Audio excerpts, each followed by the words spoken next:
Gente, gente, pues el tuyo que anda perdiendo el tiempo, ya se la saben, ¿no? Pero me llamó la atención esa guía, ¿no? Esa cosa que se enreda y todo. Como las de tipo Tarzán, ¿no? Ya invadió todo el árbol, ¿no?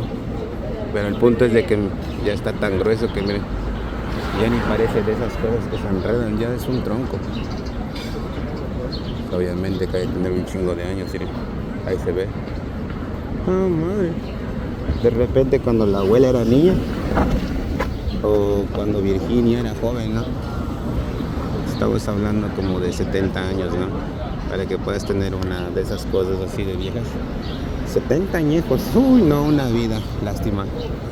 Por el que lo sembró, ¿no? Ya no la vio crecer, álmate.